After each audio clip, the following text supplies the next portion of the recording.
ओम वासुदेवाय नमः। आप सभी का मेरे YouTube चैनल पर स्वागत है। मैं आप सभी को आज पुरुषोत्तम मास में कही जाने वाली कथा सुनाती हूँ। मैंने आपको पिछले वीडियो में सभी कथाएं सुनाई हूँ। आज आगे के क्रम में जो कथा है लप्सी और तपसी की कथा, वो मैं आप लोग को सुनाती हूँ। आप ये सब कथाएं ज़रूर सुने। पुरुषोत्तम मास में हमें पूजा पाठ अगर हमारे पास टाइम नहीं है, नहीं कर पाते हैं विधिवत, तो कम से कम कथा ज़रूर सुनिए और भगवान पे भरोसा रखें, हमें अच्छे कर्म का फल ज़रूर मिलता है। तो आइए हम सुनते हैं लप्सी और तपसी का कथा। एक गांव में दो ब्राह्मण रहते थे, एक लप्सी और एक तपसी। तपसी जो था बहुत तप करता था, पूजा पाठ करता था, और लप्सी जो था वो 1.25 मन आटे का लपसी बना के डेली भगवान को चढ़ाता था और प्रसाद सबको बांटता था। दोनों की यही दिनचर्या थी। दोनों आपस में दोस्त भी थे, अक्सर बातें करते थे। एक दिन वो लोगों के बीच इस बात की बहस होने लगी कि हम में से बड़ा कौन है। तपसी बोल रहा था मैं बड़ा हूँ, मैं तप करता हूँ। लपसी बोल रहा था मैं बड़ा हूँ, मैं उठ के भगवान के लिए भोग बनाता हूँ लपसी और चढ़ाता हूँ, उसके बाद ही मैं अन्न ग्रहण करता हूँ। इस पे दोनों की इतनी विवाद बढ़ गई। थोड़ी देर बाद नारद जी वहाँ प्रकट हुए, नारायण नारायण बोल के। तब वो दोनों ने भगवान को चरण स्पर्श किया। फिर नारद जी पूछे, अरे तुम लोगों के बीच क्या हो रहा है, तुम लोग इतनी बहस क्यों कर रहे हो। तब तपसी बोला, महाराज मैं तप करता हूँ, इसलिए आप बताइए, मैं लपसी से बड़ा हुआ ना। तो लपसी बोला, महाराज आप बताइए, मैं भगवान के लिए भोग लपसी बनाता हूँ, तो क्या मैं भगवान के लिए बड़ा, इससे बड़ा नहीं हुआ। नारद मुनि दोनों को बोले, ठीक है, मैं कल तुम लोगों को इस बारे में बताऊंगा।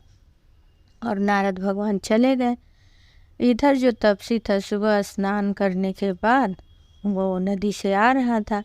तभी नारद भगवान क्या हुआ, एक कीमती सी अंगूठी फेंक दिए।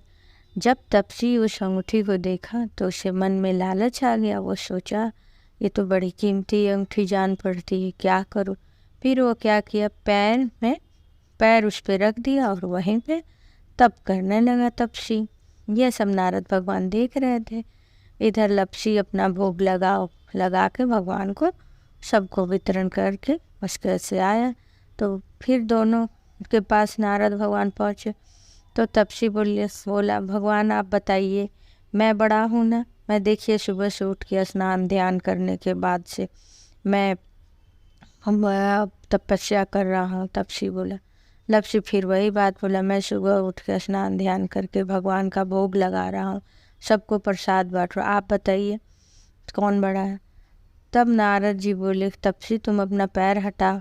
अब तपसी तो घबरा गया, लेकिन अब तो उसे पैर हटाना ही था। पैर हटाया तो वहाँ पे अंगूठी दिखी।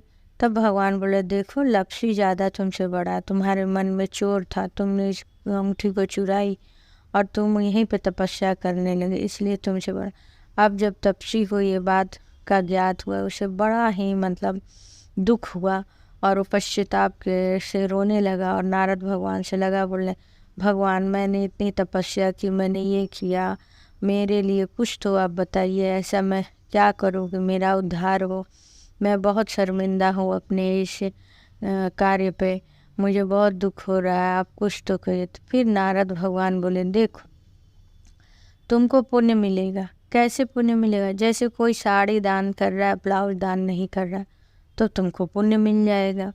कोई ब्राह्मणों को बुला के अच्छे से सत्कार नहीं करेगा तो उसका जो भी पूजा पाठ का पुण्य होगा वो तुमको मिलेगा।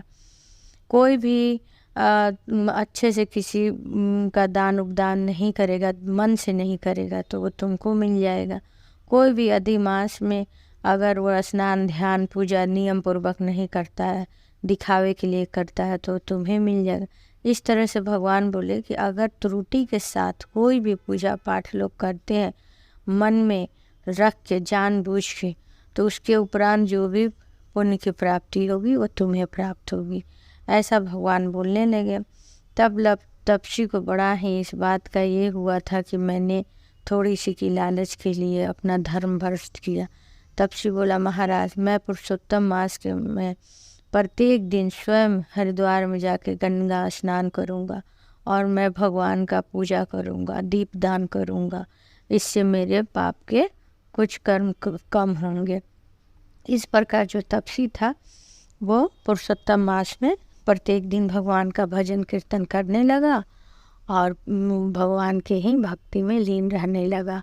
और जो भी अधूरा कार्य भगवान का लोग करते हैं, बोलते हैं अरे मुझे पुण्य प्राप्त नहीं हुआ, तो ये बात सही है। जब हम मन से अच्छे से अधूरा कार्य करेंगे और पूरे पुण्य की आशा करेंगे तो ऐसा नहीं होता है। तो नारद भगवान के बताए अनुसार वो सब तपस्वी को पुण्य चला जाता है।